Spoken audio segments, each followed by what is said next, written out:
ಬಾಳೆ ಬೆಳೆದಾಗ ಗೊನೆ ಕಳ್ಕೊಂಡು ವೇಸ್ಟ್ನ ಬಿಸಾಕ್ತಕ್ಕಂಥದ್ದು ಸಾಮಾನ್ಯ ರೈತರಿಗೆಲ್ಲ ಇರ್ತಕ್ಕಂಥದ್ದು ಗೊತ್ತಿರ್ತಕ್ಕಂಥ ವಿಚಾರ. ಒಂದು 200 ಲೀಟರ್ ಡ್ರಮ್ಮಲ್ಲಿ ನೀರು ಬೆರೆಸಿಬಿಟ್ರೆ ಒಂದೆರಡು ತಿಂಗಳೊಳಗೆ ಒಳ್ಳೆ ಪೊಟ್ಯಾಶ್ ಇರ್ತಕ್ಕಂಥ ನೀರಿನಾಂಶ ಸಿಗುತ್ತೆ. ಜೇನುತುಪ್ಪ ಥರ ಇದೆ ಇದು. 1 kg ಬೆಲ್ಲ 1 kg ಮೀನು ಹಾಕಿ ಮಾಡಿರ್ತಕ್ಕಂಥದ್ದು. ಸಾವಯವ ಏನೇನು ಬೇಕೋ ಗೊಬ್ಬರ ನಾವೇ ನಮ್ಮದೇ ರೀತಿಯಾಗಿ ಮಾಡ್ತೀವಿ. ಜಣಬ ಹಾಕ್ತಿವಿ, ಹುರುಳಿ, ಡಯಾಂಚ ಇಂಥವೆಲ್ಲ ಹಾಕ್ತಿವಿ. ನೀರಿನ ವ್ಯವಸ್ಥೆ ಮುಂಚೆ ಇರಲಿಲ್ಲ. ಚಳ್ಳಕೆರೆ ತಾಲೂಕು MLA ಆದ ಟಿ ರಘುಮೂರ್ತಿ ಅವರು ಅವರ ಮುಂದಿನ ದೂರದೃಷ್ಟಿ ಫಲವಾಗಿ ವೇದಾವತಿ ನದಿ ಚೆಕ್ ಡ್ಯಾಮ್ಗಳು ಕಟ್ಕೊಂತ ಬಂದರು.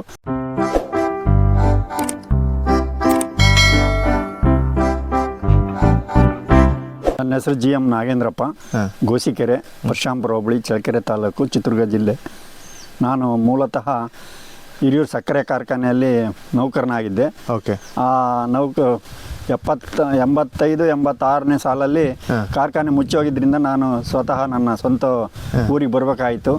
ನಾನು ಊರಿಗೆ ಬಂದಾಗ ಇಲ್ಲಿ ವ್ಯವಸಾಯ ಎಲ್ಲ ಸ್ಥಗಿತ ಆಗಿತ್ತು. ನಮ್ಮ ತಾತ ನಮ್ಮ ಅಪ್ಪವರೆಲ್ಲ ವ್ಯವಸಾಯ ಸ್ಟಾಪ್ ಆಗಿತ್ತು. ನಾನು ಬಂದು ಈ ಹೊಲ ಬಂದಾಗ ಎಲ್ಲ ಕಂಪ್ಲೀಟ್ ಬೀಳಾಗಿ ಏನು ವೇಸ್ಟ್ ಜಮೀನು ಆಗೋಗಿತ್ತು. ನಾನು ಈ ದನ ಕರುಗಳು ಹೋಗೋಂಥ ಜಾಗದಲ್ಲಿ ಹೋಗಿ, ನದಿ ಇದೆ ನಮ್ಮ ಪಕ್ಕದಲ್ಲಿ, ವೇದಾವತಿ ನದಿ ಹರಿತದೆ. ಆ ನದಿ ದಂಡೆಯಲ್ಲಿ ನಿಂತು ನೋಡಿದಾಗ ನೀರಿದೆ. ಆ ನೀರಿನ ಲಭ್ಯತೆ ಬಳಸ್ಕೊಂಡು ನಾನು ಯಾಕೆ ವ್ಯವಸಾಯ ಮಾಡಬಾರ್ದು ಅಂತೇಳಿ ನನ್ನ ಹತ್ರ ಕೇವಲ 4,000 ರೂಪಾಯಿ ಮಾತ್ರ ಹಣ ಇತ್ತು. ಅದರಲ್ಲಿ 2,000 ರೂಪಾಯಿ ಕಟ್ ಮಾಡಿ ಜಮೀನಸ್ತು ಮಾಡಿದೆ. ಮತ್ತೆ ಅವಾಗ ಕರೆಂಟಿಂದ ಭಾಳ ಸ್ಟ್ರಿಕ್ಟ್ ಇತ್ತು, ವಿದ್ಯುತ್ ಸಂಪರ್ಕ ತಾಳೋದು. ಹಂಗಾಗಿ ಬೇರೆ ಒಂದು ಆಯಿಲ್ ಇಂಜಿನ್ನ ಬಾಡಿಗೆ ಮಾಡಿ ಫಸ್ಟ್ ಒಂದು 50 ಸೇರು ಶೇಂಗಾ ಹಾಕಿ ಹಂತವಾಗಿ ಬೆಳೆ ಜಮೀನು ಅಷ್ಟು ಮಾಡ್ತಾ ಬಂದೆ. ನಂತರ ಏನಾಗ್ಬಿಡ್ತು, ನೀರು ಹೊರಟೋಗ್ಬಿಡ್ತು. ಮತ್ತೆ ಬರಗಾಲ ಬಂತು. ಬಂದಾದ್ಮೇಲೆ ಮತ್ತೆ ಸುಮ್ಮನೆ ಆಗ್ಬಿಡಿ. ಮತ್ತೆ ತಿರ್ಗಾ ವೇದಾವತಿ ಮಾರಿಕಣಿಗೆಲ್ಲ ನೀರು ಬಂದು, ವೇದಾವತಿ ನೀರು ಬಂದಮೇಲೆ ನಾನು ಮತ್ತೆ ತೋಟ ಹಾಕ್ಕೊಂಡು ಆ ತೋಟನ ಇಲ್ಲಿವರೆಗೂ ಬೆಳೆಸಿ ಪಕ್ಕದಾಗ ನೀರು ಬಿಟ್ಕೊಂಡು ಏನೇನೋ ಮಾಡಿ ಈಗ ಒಳ್ಳೆ ಇಳುವರಿ ಕೊಡುತ್ತೆ. ಈಗ ಒಂದು ಸ್ವಲ್ಪ ಸಂತೃಪ್ತಿ ರೈತನಾಗಿ ಮುಂದುವರಿತಾ ಇದ್ದೀನಿ. ಸರ್, ಟೋಟಲ್ ನಿಮ್ದು ಎಷ್ಟು ಎಕರೆ ಜಮೀನು ಇದೆ ಸರ್? ಏನೇನೆಲ್ಲ ಬೆಳೀತಾ ಇದ್ದೀರಾ? ನಂದು ಮೂಲತಃ ನಮ್ಮ ತಾತರು ಬಂದು ಪಿತ್ತಾರ್ಜಿತ ಆಸ್ತಿ 4 ಎಕರೆ. ನಾನು ಸ್ವಂತ ಸಂಪಾದಿಸಿರೋದು 6.5 ಎಕರೆ. ಅದರಲ್ಲಿ ಈ 4 ಎಕರೆಯಲ್ಲಿ ತೋಟ ಮಾಡಿದ್ದೀನಿ. ಇನ್ನೊಂದು 2 ಎಕರೆ ಮೀನಿನ ಫಾರಂ ಮಾಡಿದ್ದೀನಿ. ಒಂದು 4 ಎಕರೆದು ಇನ್ನೂ ಹೊಸದಾಗೆ ಪಪ್ಪಾಯಿ, ಅಡಿಕೆ ಬೆಳೀತಾ ಇದ್ದೀನಿ. ಸೊ ಈಗ ಕೃಷಿ ನೀವು ಯಾವ ಥರ ಮಾಡ್ತಾ ಇದ್ದೀರಾ ಸರ್? ಸ್ವಲ್ಪ ನೋಡ್ಬೋದು ನಿಮ್ಮ ತೋಟ ಎಲ್ಲ?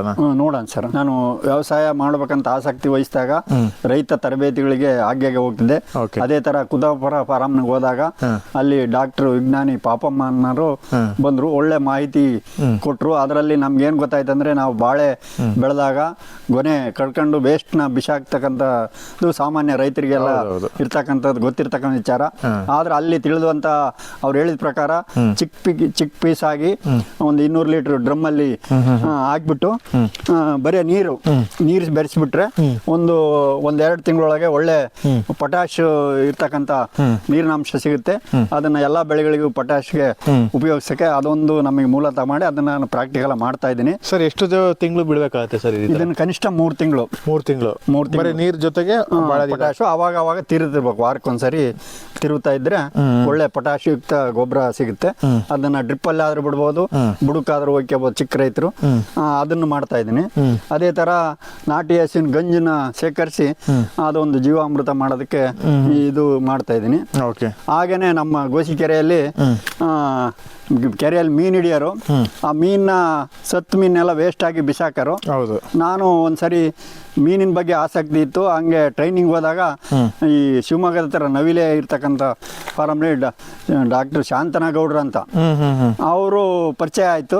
ಫೋನಲ್ಲಿ ಅವ್ರ ಮುಖ ಇವತ್ತಿನವರೆಗೂ ನಾನು ನೋಡಿಲ್ಲ. ಆದ್ರೆ ಫೋನ್ನಲ್ಲೇನೆ, ಸರ್ ನಮ್ಮೂರಲ್ಲಿ ಹಿಂಗೆ ವೇಸ್ಟ್ ಆಗಿ ಮೀನು ಕೆರೆಯಲ್ಲಿ ಆಗ್ತೈತೆ, ಅದನ್ನ ಉಪಯುಕ್ತ ಗೊಬ್ಬರ ಮಾಡ್ಬೇಕಲ್ಲ, ಏನಾದ್ರೂ ನಿಮ್ಮ ಹತ್ರ ಮಾಹಿತಿ ಇದ್ರೆ ತಿಳಿಸ್ರಿ ಅಂದೆ. ಅವ್ರು ಒಂದು ವಿಡಿಯೋ ಕಳಿಸ್ಕೊಟ್ಟಿದ್ರು.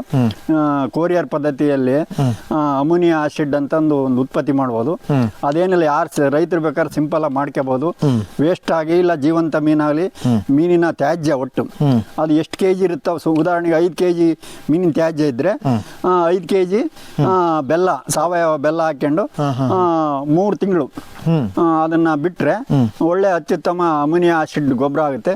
ಅದು ಎಲ್ಲಾ ಬೆಳೆಗಳಿಗೂ 1 ml 1 ಲೀಟ್ರ್ ಬೆರೆಸ್ಕೊಂಡು ಸ್ಪ್ರೇ ಮಾಡ್ಬೋದು. ಆಮೇಲೆ ಇದಾಗ್ಬೋದು. ಇದು 1 ಲೀಟ್ರಲ್ಲಿ ಮಾಡಿರ್ತಕ್ಕಂಥ ಇದು ಹೆಂಗಿದೆ ಸರ್ ಇದು? ಇದು ಒಳ್ಳೆ ಜೇನುತುಪ್ಪ ತರ ಇದೆ. ಹೌದೌದು, ಜೇನುತುಪ್ಪ ತರ ಇದೆ. ಇದು 1 kg ಬೆಲ್ಲ 1 kg ಮೀನು ಹಾಕಿ ಮಾಡಿರ್ತಕ್ಕಂಥದ್ದು. ಅದೇ ತರ ಆ ಡ್ರಮ್ಮಲ್ಲಿ 50 kg ಮೀನು ಮಾಡಿದೆ. ಇದು 50 kg ಮೀನಾಗಿ 50 kg ಮಾಡಿ ಈಗಾಗಲೇ ಬಳಸಿದ್ವಿ ನಮ್ಮ ಅಡಿಕೆ ತೋಟಕ್ಕೂ ಎಲ್ಲಕ್ಕೂ. ಡ್ರಿಪ್ಪಲ್ಲಿ ಬಿಡ್ಬೋದು, ಜಮೀನ್ಗೆ ಹಾಕ್ಬೋದು. ಪ್ರತಿಯೊಂದಕ್ಕೂ ಸ್ವಲ್ಪ ಸಾರಜನಕ ಜಾಸ್ತಿ ಇದಾಗಿ ಹಿಂಗೆಲ್ಲ ಉತ್ತಮ ಗೊಬ್ಬರ ಆಗುತ್ತೆ. ಇದನ್ನ 2 ವರ್ಷದವರೆಗೂ ಇಟ್ಕೋಬೋದು. ಮ್ಯಾನುಫ್ಯಾಕ್ಚರ್ಡ್ 2 ವರ್ಷ. ಈ ಥರ ಎಲ್ಲ ಉಪಯುಕ್ತ ಮಾಹಿತಿ ನಮಗೆ ಸಿಗ್ತಾ. ಈಗ ನಮ್ಮ ತೋಟ ಭಾಳ ಚೆನ್ನಾಗಿ ಸಮೃದ್ಧಿಯಾಗಿ ಈ ವರ್ಷ ಒಳ್ಳೆ ಇಳುವರಿ ಬಂದಿದೆ ಅಡಿಕೆ. ಮೀನಿಂದ ಇರ್ಬೋದು, ಆಮೇಲೆ ಹಸುಗಳ ಗಂಜಳ ಇರ್ಬೋದು, ಸೊ ಎಲ್ಲ ಮಾಡಿದ್ರಿ. ಸೊ ಇದೀಗ ಪರ್ಟಿಕ್ಯುಲರ್ ಆಗಿ ಏನಕ್ಕೆ ಯೂಸ್ ಆಗುತ್ತೆ ಸರ್? ಇದು ಅದೇ ಪೊಟ್ಯಾಶ್, ಪ್ರತಿಯೊಂದು ಬೆಳೆಗೂ ಪೊಟ್ಯಾಶ್ ಬೇಕು. ಪೊಟ್ಯಾಶ್ ಬಂದ್ರೆ ಕಾಯಿ ಅದೆಲ್ಲ ಒಡಕಾಗೋದು ಅದೆಲ್ಲ NPK ಏನು ಆಯ್ತಾ, ಇವಾಗ ಅದರಿಂದ ಸಿಗುತ್ತೆ, ಇದರಿಂದ ಪೊಟ್ಯಾಶ್ ಸಿಗುತ್ತೆ. ಇನ್ನೊಂದು ಗಂಧಕ ಮಾತ್ರ ಬೇರೆ ನಾವು ನೋಡ್ಕೊಂಡ್ರೆ NPK ನೈಸರ್ಗಿಕವಾಗೇನೆ ಸಿಗುತ್ತೆ. ಹಂಗಾಗಿ ಸದೃಢವಾಗಿ ಅಡಿಕೆ ಫಸಲು ಚೆನ್ನಾಗಿ ಬರುತ್ತೆ. ಉದಾಹರಣೆಗೆ ಈ ವರ್ಷ ಒಳ್ಳೆ ಇಳುವರಿ ಬಂದಿದೆ. ಆ ಥರ ಮುಂದುವರ್ಸ್ಕೊಂಡು ಹೋಗ್ತಾ ಇದ್ವಿ. ಇದೆಲ್ಲ ಗುಂಪು ಬಾಳೆ. ಗುಂಪು ಬಾಳೆಯಿಂದ ಏನಾಗುತ್ತೆ, ಒಂದು ಗೊನೆ ಹಾಕಿದಂಗೆ ಇನ್ನೊಂದು ಗೊನೆ ನೆಕ್ಸ್ಟ್ ಬರುತ್ತೆ. ಈ ತ್ಯಾಜ್ಯ ಎಲ್ಲ ನಮಗೆ ಗೊಬ್ಬರ ಆಗಿ ಹೇಳಿದ್ರಿ ನೀವು, ಗೊಬ್ಬರ ಆಗಿ ಉಪಯೋಗಿಸಿದೆ. ಇದ್ರ ಜೊತೆಗೆ ಇನ್ನೊಂದು ಮಿಷಿನ್ ತಗೊಂಬಂದಿದ್ದೀನಿ. ಇದು ಕೃಷಿ ಇಲಾಖೆಯಿಂದ ಸಬ್ಸಿಡಿಯಲ್ಲಿ ತಗೊಂಬಂದಿದೆ. ಇದ್ರ ಉಪಯೋಗ ಏನಂದ್ರೆ, ಇದು ಅಡಿಕೆ ಗರಿನೆಲ್ಲ ಚಿಕ್ಕ ಪೀಸ್ ಆಗಿ ಮಾಡೋ ಒಂದು ಇದು ಐತೆ. ಅಡಿಕೆ ಗರಿ, ತೆಂಗಿನ ಗರಿ ಅದೆಲ್ಲ ಗರಿಗಳೆಲ್ಲ ಕಟ್ ಮಾಡಿ ಗೊಬ್ಬರ ಮಾಡ್ಕೋಬಹುದು. ಪೀಸ್ ಆದ್ರಿಂದ ಬೇಗ ಮತ್ತೆ ಈ ಬಾಳೆದನ್ನು ಇದರಲ್ಲೇ ಕಟ್ ಮಾಡ್ಬೋದು. ಸಬ್ಸಿಡಿದಲ್ಲಿ ಕೃಷಿ ಇಲಾಖೆಗೆ ಕೊಟ್ಟಿದ್ದಾರೆ. ಈ ಸರಿ ಬೆಳೆ ಆಗಿರೋದ್ರಿಂದ ನೆಕ್ಸ್ಟ್ ಇದಕ್ಕೋಸ್ಕರ ಈ ಉರುಳಿ ಹಾಕಿದ್ವಿ. ಉರುಳಿ ದ್ವಿದಳ ಧಾನ್ಯ. ಇದು ಅಡಿಕೆ ಏಕದಳ ಧಾನ್ಯ. ಏನ್ ಸರ್ ಉದ್ದೇಶ ಏನಕ್ಕೆ? ದ್ವಿದಳ ಧಾನ್ಯ ಅಂದ್ರೆ ಈ ಸಾರಜನಕ ಸೇಕರಿಸಿ ಅಡಿಕೆ ಬೇರುಗಳಿಗೆ ಒಳ್ಳೆ ಗೊಬ್ಬರ ಆಗುತ್ತೆ. ಹಸಿರೆಲೆ ಗೊಬ್ಬರ. ಇದು ನೆಕ್ಸ್ಟ್ ಏನ್ ಮಾಡ್ತೀರಾ? ಇದು ದೊಡ್ಡದಾದ ಇದನ್ನ ಮತ್ತೆ ಕಲ್ಟಿವೇಶನ್ ರೋಟ್ರ್ ಹೊಡಿತೀವಿ ಚಿಕ್ಕದಾಗೆ, ಒಂದು 2 ಇಂಚಿನೊಳಗೆ ಗೊಬ್ಬರ ಆಗಂಗೆ. ಅದು ಮಣ್ಣಲ್ಲಿ ಮಿಕ್ಸ್ ಆಗೋದು. ಮತ್ತೆ ಅದ್ರ ಜೊತೆಗೆ ವೆಲ್ವೆಟ್ ಬೀನ್ಸ್ ಅಂತ ಕೇಳಿರ್ಬೋದು. ಅದನ್ನ ಈಗ ಪ್ರತಿ ಗಿಡಕ್ಕೆ 2 ಊರಿದ್ವಿ. ಅದು ಏನಾಗುತ್ತೆ, ಅದು 6 ತಿಂಗಳಿರುತ್ತೆ ನಾವೆಲ್ಲ ತಿಳ್ಕೊಂಡಂಗೆ. ಇದು ಮರಕ್ಕೆಲ್ಲ ಬಳ್ಳಿಯಾಗಿ ಇರುತ್ತೆ. ಈ ಕೆಲವರು ಎಲ್ಲ ಸುಣ್ಣ ಬಳಿತಾರೆ. ಈ ಬಳ್ಳಿ ಅಂದ್ರೆ ಸುಣ್ಣ ಬಳಿಯೋದೇನು ಬೇಕಾಗಲ್ಲ. ಅದು ಒಳ್ಳೆ ಇದಾಗುತ್ತೆ. ಅದು 6 ತಿಂಗಳಾದ್ಮೇಲೆ ಒಳ್ಳೆ ಗೊಬ್ಬರ ಆಗುತ್ತೆ. ಅದ್ರಲ್ಲಿ ಬಿಟ್ಟಂತ ಬೀಜನ ನಾವು ಮತ್ತೆ ನೆಕ್ಸ್ಟ್ ರೈತರಿಗೆ ಮಾರ್ಬೋದು. ಅದು ಸುಮಾರು 180 ರೂಪಾಯಿ ಕೊಟ್ಟು ನಾನು ಕಡೂರಿಂದ ತರಿಸಿದ್ದೆ. ಕಡೂರಿಂದ ತರಿಸಿ ಈಗ ಹಾಕಿದ್ವಿ. ಇನ್ನು ಹುಟ್ಟಿದೆ. ಅಲ್ಲೇ ಒಂದ್ಸರಿ ಹಾಕಿದ್ವಿ, ನೆಕ್ಸ್ಟ್ 2ನೇ ಸರಿ ಹಾಕಿದ್ವಿ. ಹಿಂಗೆಲ್ಲ ಸಾವಯವ ಏನೇನು ಬೇಕೋ ಗೊಬ್ಬರ ನಾವೇ ನಮ್ಮದೇ ರೀತಿಯಾಗಿ ಮಾಡ್ಕೊಂಡು ಜಣಬು ಹಾಕ್ತಿವಿ. ಒಂದ್ಸರಿ ಜಣಬು, ಒಂದ್ಸರಿ ಉರುಳಿ, ಡಯಾಂಚ ಇಂಥವೆಲ್ಲ ಹಾಕ್ತಿವಿ. ಸೊ ನೀವು ಯಾವುದೇ ರಾಸಾಯನಿಕ ಗೊಬ್ಬರ ಯೂಸ್ ಮಾಡಿಲ್ಲ ಸರ್. ಸೊ ಈಗ ನೀವೆಲ್ಲ ಗೊಬ್ಬರ ತೋರಿಸಿದ್ರಲ್ಲಿ ಡ್ರಮ್ ಅಲ್ಲಿ ಇರೋದು ಯಾವ ರೀತಿ ಕೊಡ್ತೀರಾ ಸರ್? ಅದೆಲ್ಲ ನಾವು ಡ್ರಿಪ್ ಅಲ್ಲಿ ಕೊಡ್ತೀವಿ. ಡ್ರಿಪ್ ಅಲ್ಲಿ 1 HP ಮೋಟರ್ ಹಾಕೊಂಡು ಡ್ರಮ್ಗೆ ಡ್ರಿಪ್ ಅಲ್ಲಿ ಬಿಡ್ತಾ ಹೋಗ್ತೀವಿ. ಯಾಕಂದ್ರೆ ಜಾಸ್ತಿ ತೋಟ ಇರೋದನ್ನ ಲೇಬರ್ ಕಾಸ್ಟ್ ಬರುತ್ತೆ. ಅಲ್ಲಿಗೂ ಫಸ್ಟ್ ವಯಸ್ಸು ನೋಡಿದ್ವಿ, ಸುಮಾರು ಖರ್ಚು ಬರುತ್ತೆ. ಖರ್ಚು ಉಳಿತಾಯ ಮಾಡೋಕ್ಕೋಸ್ಕರ ಒಂದು ಮೋಟ್ರ್ ಇಟ್ಕೊಂಡು ಮೋಟ್ರ್ನಲ್ಲಿ ಕೊಡ್ತಾ ಇದ್ವಿ. ಅಂದ್ರೆ ಜಾಸ್ತಿ ಅದು ಮಂದ ಇದೆಯಲ್ವಾ, ಹೆಂಗೆ ಡ್ರಿಪ್ ಮೂಲಕ ಹೋಗುತ್ತೆ? ಹೋಗುತ್ತೆ ಅದನ್ನ ಮತ್ತೆ ನೀರಿನಲ್ಲಿ ಸೋಸ್ತೀರ. ಅದು ಒಂದು ಡ್ರಮ್ಗೆ ಅಷ್ಟೇ 400 ಗ್ರಾಮ್ ಹಾಕ್ಬೇಕು ಅಷ್ಟೇ ಜಾಸ್ತಿ ಹಾಕಂಗಿಲ್ಲ. ಅದು ಔಷಧ ಬಳಸಿದಂಗೆ ಬಳಸ್ಬೇಕು. ಅದು ಅಷ್ಟು ಎಫೆಕ್ಟಿವ್ ಆಗಿರುತ್ತೆ. ಅದು ಬಾಳೆದಿಂದ ಭಾಳ ಉಪಯೋಗ ಇದಾವೆ. ಆದ್ರೆ ನಮಗೆ ಮಾಡಕ್ ಆಗ್ತಾ ಇಲ್ಲ, ಆಸಕ್ತಿ ಇಲ್ಲ. ಅಲ್ಲಿಗೂ ಬಾಗಲಕೋಟೆ ಹತ್ರ ಒಂದು ಟ್ರೈನಿಂಗ್ ಕರೆದಿದ್ರು. ನಂದು ವಯಸ್ಸಾಗಿರೋ ಕಾರಣ ಆ ಟ್ರೈನಿಂಗ್ ನಾನು ಸೆಲೆಕ್ಟ್ ಆಗಲಿಲ್ಲ. ಹೋಗ್ಬೇಕಂಬುದು ಆಸಕ್ತಿ ಇತ್ತು. ಈ ಯಾರನ್ನ ಯುವಕರು ಹೋಗಂತರಿಗೆ ಬೇಕಾದಷ್ಟು ದಾರಿಗಳಿದಾವೆ. ಬಾಳೆಯಲ್ಲಿ ಇದೆ. ಆಮೇಲೆ ಕೃತಕವಾದ ಅಡಿಕೆ ಸಿಪ್ಪೆನಲ್ಲಿ ಗೊಬ್ಬರ ಮಾಡ್ಬೋದು. ಅದನ್ನು ಮುಂದಿನ ಯೋಚನೆಯಲ್ಲಿ ನಾವು ಮಾಡ್ತೀವಿ. ಈಗ ತೋಟ ಇರೋದ್ರಿಂದ ನಿಮ್ಗೆ ಅಡಿಕೆ ಬರುತ್ತೆ, ಅದನ್ನ ನೀವು ಗೊಬ್ಬರ ಕನ್ವರ್ಟ್ ಮಾಡ್ಕೊಂಡ್ರೆ ಬೇಜಾನ. ಆಮೇಲೆ ಅಡಿಕೆ ಪಟ್ಟೆ ಮಿಷಿನ್ ಇಟ್ಕೊಂಡು ಅಡಿಕೆ ಪಟ್ಟೆ ಮಾಡಿದ್ರೆ ಅದನ್ನು ಉಪಯೋಗ ಆಗುತ್ತೆ. ಅಂತವೆಲ್ಲ ಉಪಕಸಬುಗಳಾಗಿ ಮಾಡ್ಕೋಬಹುದು. ಗೌರ್ಮೆಂಟ್ ಕಡೆಯಿಂದ ಏನೆಲ್ಲ ಸ್ಪೆಸಿಲಿಟಿ ಇದೆ, ಅದಾದ್ಮೇಲೆ ಏನೇನೋ ಹಿರಿಯೂರು ತಾಲೂಕು ಬಬ್ಬೂರ್ ಫಾರಂ ಇಂದ ಅಲ್ಲಿ ಒಬ್ಬ ರಜನಿಕಾಂತ್ ಅಂತ ಇವರಿದ್ದಾರೆ, ಅವರು ವಾಟ್ಸಪ್ಪಲ್ಲಿ ಪೇಪರಲ್ಲಿ ಅನೌನ್ಸ್ ಮಾಡ್ತಾರೆ ರೈತರ ತರಬೇತಿ ಕೇಂದ್ರ ಪ್ರತಿ ತಿಂಗಳು ಇರ್ತಾವೆ. ಯಾವ್ಯಾವ ರೈತರಿಗೆ ಯಾವ್ಯಾವ ಆಸಕ್ತಿ ಇದೆ ಅಲ್ಲಿ ಹೋಗಿ ಟ್ರೈನಿಂಗ್ ತಗೊಂಬಂದ್ರೆ ಇನ್ನೂ ಉತ್ತಮ. ನಾನು ಸುಮಾರು ತರಬೇತಿನಲ್ಲಿ ಭಾಗವಹಿಸಿದ್ದೀನಿ. ಇದು ಅದೇ ಮೀನಿನ ಗೊಬ್ಬರ ಈ ಥರ ಹಿಂಗೆ ಈ ಡ್ರಮ್ಮಲ್ಲಿ ಹಾಕ್ಬಿಟ್ಟು ಇದಕ್ಕೆ ನೀರು 200 ಲೀಟ್ರ್ ಡ್ರಮ್ಗೆ 400 ml ಇದು ಮೀನಿನ ತ್ಯಾಜ್ಯ ಹಾಕಿ ಔಷಧ ಹಾಕಿ ಈ ಮೋಟ್ರಲ್ಲಿ ಡ್ರಿಪ್ಪಿಗೆ ಕೊಡ್ತೀವಿ. ಆ ಮೀನಿನಿಂದ ಇದು ಸೋಸಕ್ಕೆಲ್ಲ ಇದು ಈ ಥರ ಫಿಲ್ಟ್ರ್ ಕಟ್ಕೋಬಾರ್ದು ಮೋಟ್ರಿಗೆ ಅನ್ನೋದಕ್ಕೆ ಇದು ಫಿಲ್ಟ್ರು ಈ ಥರ ಸೋಸೋದಕ್ಕೆಲ್ಲ ಮಾಡ್ಕೊಂಡು ಇದು ಉಪಯೋಗ ಮಾಡಿದ್ವಿ. ನೀವೇ ನ್ಯಾಚುರಲ್ ಮಾಡ್ಕೊಂಡ್ರೆ ಏನೋ ಹೈಟೆಕ್ ಆಗಿ? ಇಲ್ಲ, ನಾನು ಸ್ವಂತ ನನ್ನ ಬುದ್ಧಿವಂತಿಕೆಯಿಂದ ಮಾಡ್ಕೊಂಡಿದ್ವಿ. ಒಂದು ಡ್ರಮ್ ಖಾಲಿ ಹಾಕ್ದಂಗೆ ಇನ್ನೊಂದು ಡ್ರಮ್ ರೆಡಿ ಮಾಡ್ಕೊಂಡಿರ್ತೀವಿ. ಇದೇ ತರ ಬಾಳೆ ಇದನ್ನು ಇದರಲ್ಲೇ ಕೊಡ್ತೀವಿ. ಇಷ್ಟೆಲ್ಲ ವಹಿಸ್ತಾ ಇದ್ವಿ, ಲೇಬರ್ ಖರ್ಚು ಜಾಸ್ತಿ ಬಂತು. ಆ ಲೇಬರ್ ಖರ್ಚು ಉಳ್ಸೋಕ್ಕೋಸ್ಕರ ನಾನು ಈ ತರ ಪ್ಲಾನ್ ಮಾಡಿ ಹಿಂಗೆ ಕೆಲವೆಲ್ಲ ಬುದ್ಧಿವಂತೆ ಮಾಡ್ಕೊಂಡು ಉಪಯೋಗಿಸಿದ್ವಿ. ಎಷ್ಟು 400 ಲೀಟರ್ ನೀರಲ್ಲಿ ಎಷ್ಟು 400 ml ಹೇಳಿದ್ರಿ ನೀವು? ಎಷ್ಟು ಎಕರೆ ಕೊಡ್ತೀರಾ ಸರ್ ಅದು? ಅದು 1 ಎಕರೆಗೆ. 1 ಎಕರೆಗೆ ನಾವು 3 ಎಕರೆ ಇದೆ, 3 ಡ್ರಮ್ ಖಾಲಿ ಕೊಟ್ಬಿಟ್ರೆ 3 ಎಕರೆ ಆಗುತ್ತೆ. ಇನ್ನೊಂದು ಪಕ್ಕದಲ್ಲಿ ಇದೆ, ಅದಕ್ಕೂ ಒಂದು 4 ಎಕರೆ ಇದೆ, ಅದಕ್ಕೆ 4 ಡ್ರಮ್ ಸಪ್ರೇಟ್ ಮಾಡಿದ್ದೀರಾ? ಸೊ ನೀರಿನ ವ್ಯವಸ್ಥೆ ಎಲ್ಲ ಹೆಂಗಿದೆ ಸರ್ ಇದು? ನೀರಿನ ವ್ಯವಸ್ಥೆ ಮುಂಚೆ ಇರಲಿಲ್ಲ. ಮುಂಚೆ ಇಲ್ದಾಗ ನಮ್ಮ ಚಳ್ಳಕೆರೆ ತಾಲೂಕು MLA ಆದ ಟಿ ರಘುಮೂರ್ತಿ ಅವರು ಅವರ ಮುಂದಿನ ದೂರದೃಷ್ಟಿ ಫಲವಾಗಿ ವೇದಾವತಿ ನದಿ ಚೆಕ್ ಡ್ಯಾಮ್ಗಳು ಕಟ್ಕೊಂತ ಬಂದ್ರು. ಎಷ್ಟು ಕಟ್ಟಿದ್ದಾರೆ ಸರ್ ಎಲ್ಲ? ಸುಮಾರು ಈಗ 5 ಕಟ್ಟಿದ್ದಾರೆ. ಈಗ ಇನ್ನ 3 ಶಾಂಕ್ಷನ್ ಆಗಿದೆ. ಅದರಲ್ಲಿ ನಮ್ಮೂರು ಗೋಸಿಕೆರೆ ಬ್ಯಾರೇಜ್ ಕಮ್ ಬ್ರಿಡ್ಜು ಈಗ ಶುರುವಾಗುತ್ತೆ ಮಾರ್ಚ್ ಏಪ್ರಿಲ್ ಅಲ್ಲಿ. ಅದನ್ನ ಮೊನ್ನೆ ಸಿಕ್ಕಾಗ ಹೇಳಿದ್ರು ಪೂಜೆ ಮಾಡಿ ಶುರು ಮಾಡ್ತಾರೆ ಅಂತ. ಸುಮಾರು 34 ಕೋಟಿ ಬ್ಯಾರೇಜು ಎಲ್ಲ ಈಗ ಎಲ್ಲ ನಮ್ಮ ವೇದಾವತಿ ನದಿಗೆ ಇರ್ತಕ್ಕಂಥ ಎಲ್ಲ ಇದಕ್ಕಿಂತ ನಮ್ದು ಅತಿ ದೊಡ್ಡ ಬ್ಯಾರೇಜು. ಅದರಿಂದ ಬಹಳ ಉಪಯೋಗ. ನಮ್ಮ ತಾಲೂಕು ಕೇಂದ್ರಕ್ಕೆ ಹೋಗಕ್ಕೂ ಹತ್ರ ಆಗುತ್ತೆ.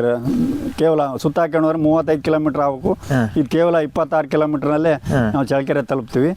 ಅದೊಂದು ಉಪಯೋಗ. ಆಮೇಲೆ ನೀರು ನಿಂತೆ ಸುಮಾರು ಅಕ್ಕಪಕ್ಕ ಹಳ್ಳೆ ಆಂಧ್ರದವರೆಗೂ ಬಹಳ ನೀರಿನ ಅಂಶ ಆಗಿ ನಾವೆಲ್ಲ ತೋಟ ಮಾಡಕ್ ಸಾಧ್ಯ ಆಯ್ತು. ಈ ತೋಟದಿಂದ ನಾವು ಒಂದು ಬದುಕು ಕಟ್ಕೊಂಡು 100 ಜನ ರೈತರು ಇವತ್ತು ಒಳ್ಳೆ ಬದುಕನ್ನ ಕಲ್ಪಿಸ್ಕೊಟ್ಟಾರೆ. ಅವರು ಉತ್ತಮ ಕೆಲಸ ಮಾಡೋದ್ರಿಂದ ಅವ್ರನ್ನ ಈ ಸಂದರ್ಭದಲ್ಲಿ ನೆನೆಸ್ಬೇಕಂತ ಅನಿಸ್ತು. ಅದರಿಂದ ಸ್ಮರಿಸ್ತಾ ಇದ್ವಿ. ಅಲ್ಲ ಸರ್, ಈಗ ಅಂದ್ರೆ ಈಗ ರೈತರಿಗೆ ತುಂಬಾ ಒಳ್ಳೆ ಕೆಲಸ ಮಾಡ್ತಾರೆ. ಮೇಯ್ನು ರೈತರಿಗೆ ಬೇಕಾಗಿರೋದು ನೀರು. ಹೌದು, ವ್ಯವಸಾಯ ಮಾಡೋದಕ್ಕಾಗಿ ನೀರಿದ್ರೇನೆ ಇದು. ಹಂಗಾಗಿ ಎಲ್ಲ ವ್ಯವಸಾಯದಲ್ಲಿ ಚೆನ್ನಾಗಿ ಒಳ್ಳೆ ಆದಾಯನೂ ಬರಂಗ ಆಯ್ತು. ಹಂಗಾಗಿ ಪ್ರತಿಯೊಂದಕ್ಕೂ ಅನುಕೂಲ ಆಗಿದೆ. ಓಕೆ. ಸೊ ಇದಲ್ಲದೆ ಬೇರೆ ಏನಿದೆ ಸರ್? ಬೇರೆ ಏನಿಲ್ಲ. ನಮ್ಮ ಮುಂದಿನ ಯೋಜನೆ ಅದೇ ಒಂದು ಕೋಳಿ ಫಾರಮ್ಮು, ಆಮೇಲೆ ಕುರಿ ಫಾರಮ್ ಮಾಡ್ಬೇಕಂತ ಮುಂದಿನ ಒಂದು ಇದಿದೆ. ಅಲ್ಲಿ ಹೋಗಿ ಬರ್ರಿ. ಹೇಳಿ ಸರ್, ಶೆಡ್ ಅಳತೆ ಏನಿದೆ, ಏನಕ್ಕೆ ಮಾಡೋ ಉದ್ದೇಶ? ಶೆಡ್ಡು ಇದು 41 ಅಡಿ ಉದ್ದ, 21 ಅಡಿ ಅಗಲ ಇದೆ. ನಾವು ಇದನ್ನ ಹೈಟ್ ಮಾಡಿದ್ವಿ. ಹೈಟ್ ಮಾಡಿರೋ ಉದ್ದೇಶ ಅಂದ್ರೆ ಈ ಒಂದು 6 ಅಡಿಗೆ ಒಂದು ಅಟ್ಟ ಹಾಕ್ಬಿಟ್ಟು ಕುರಿ ಮೇಲ್ಗಡೆ ಕುರಿ ಸಾಕ್ಬೇಕು. ಆ ಕುರಿ ತ್ಯಾಜ್ಯ ಅದ್ರ ಜೊತೆ ನಾಟಿ ಕೋಳಿ ಸಾಕ್ಬೇಕಂತ ಅವೆರಡು ಮಿಕ್ಸ್ ಮಾಡಿ ನಮಗೆ ಉತ್ತಮ ಗೊಬ್ಬರ ಆಗುತ್ತೆ. ಒಂದು ಜೊತೆಗೆ ಆ ನಾಟಿ ಕೋಳಿನ ತೋಟದಲ್ಲಿ ಬಿಡೋದಕ್ಕೆ ತೋಟದ ಮಧ್ಯನೇ ಕಟ್ಟಿದ್ವಿ. ಬಿಟ್ಟಿಟ್ಗೆ ತೋಟದಲ್ಲಿ ಹೋಗ್ತವೆ, ತೋಟದಲ್ಲಿ ಕಳೆ ಕೀಳ್ತವೆ. ಒಂದು ಸ್ವಲ್ಪ ಕ್ಲೀನಾಗೆ ಇದಾಗುತ್ತೆ ಅನ್ನೋದು ಒಂದು. ಕುರಿ ಸಾಕೋದ್ರಿಂದ ನಮಗೆ ಉಪಕಸವಾಗುತ್ತೆ, ಆದಾಯ ಬರುತ್ತೆ. ಕೋಳಿಯಿಂದಲೂ ಮೊಟ್ಟೆ ಮತ್ತು ನಾಟಿ ಕೋಳಿ ಸಾಕ್ಬೇಕೆಂಬ ಉದ್ದೇಶದಿಂದ ಇದನ್ನ ಮಾಡಿದ್ವಿ. ಈಗ ನೆಕ್ಸ್ಟ್ ಮುಂದೆ ಮಾಡ್ತಾ ಇರ್ತೀವಿ. ಸೊ ಏನಾದ್ರು ಗೌರ್ಮೆಂಟ್ ಕಡೆಯಿಂದ ಯೋಜನೆ ಪಡ್ಕೊಂಡು ಮಾಡ್ತಿದ್ರೆ ಹೆಂಗೆ ಸರ್? ಏನಿದು ಇನ್ನು ಯೋಜನೆ ಪಡ್ಕೊಂಡಿಲ್ಲ. ನೆಕ್ಸ್ಟ್ ಇದನ್ನ ಪ್ರಾಕ್ಟಿಕಲ್ ಶುರು ಮಾಡಿ ಸ್ವಲ್ಪ ಲಾರ್ಜ್ ಸ್ಕೇಲ್ ಮಾಡ್ಬೇಕಂತ ಉದ್ದೇಶ ಇದೆ. ಆ ಕಡೆ ಹೊಲದಲ್ಲಿ ಮೀನಿನ ಫಾರಂ ಮಾಡಿದ್ದೀನಿ, ಒಂದು 2 ಎಕರೆ. ಅಲ್ಲಿಗೆ ಹೋಗಿ ಕಾಡು ಸಸಿಗಳೆಲ್ಲ ಅಂದ್ರೆ ಶ್ರೀಗಂಧ ಎಲ್ಲ ಇಟ್ಟಿದ್ದೀರಾ? ಎಲ್ಲಿಂದ ತಂದ್ರಿ, ಹೆಂಗೆ ಸರ್? ಇದು ಚಳ್ಳಕೆರೆ ಫಾರೆಸ್ಟ್ ಆಫೀಸಿಂದ ತಂದ್ವಿ. ಇದು ಶ್ರೀಗಂಧ, ಅದು ಮಾವು, ಆಮೇಲೆ ತೆಂಗಿನ ಮಧ್ಯೆ ನಿಂಬೆ ಸಸಿ ಇದೆ. ಇದನ್ನು ಗೌರ್ಮೆಂಟ್ ನರ್ಸರಿಯಲ್ಲೇ ತಂದಿದ್ವಿ. ಉತ್ತಮವಾದ ಇಳುವರಿ ಬಿಡ್ತೈತೆ. ಈಗೆಲ್ಲ ಒಳ್ಳೆ ಇದು ಒಂದು 2 ತೆಂಗಿನ ಮಧ್ಯೆ ಒಂದು ಸುಮಾರು 40 ಗಿಡ ಇದಾವೆ ಈ ಥರ. ಇದ್ರ ಜೊತೆಗೆ ಹುಣಸೆ ಗಿಡ ಹಾಕಿದ್ವಿ, ಸಪೋಟ ಗಿಡ ಇದೆ. ತೆಂಗಿಂದ ಸ್ವಲ್ಪ ಉತ್ತಮ ಆದಾಯ ಬರುತ್ತೆ. ಮೀನಿನ ಒಂದು ತೋರ್ಸಕ್ಕೆ ನಾನು ಸುಮಾರು 23ನೇ ಇಸ್ವಿ 24ನೇ ಸಾಲಲ್ಲಿ ಮತ್ಸ್ಯ ಸಂಪದ ಯೋಜನೆಯಲ್ಲಿ ಸುಮಾರು 2 ಎಕರೆ ಮೀನಿನ ಯೋಜನೆಯನ್ನು ಚಳ್ಳಕೆರೆ ನಮ್ಮ ಮೀನುಗಾರಿಕೆ ಇಲಾಖೆಯಿಂದ ಶಾಂಕ್ಷನ್ ಮಾಡಿಸ್ಕೊಂಡು ಅವ್ರು ಹೇಳಿದ ರೀತಿನಲ್ಲೇ ಮಾಡಿ ನಾನು ಸುಮಾರು ಇಂಥ 4 ತೊಟ್ಟಿ ಇದ್ದಾವೆ.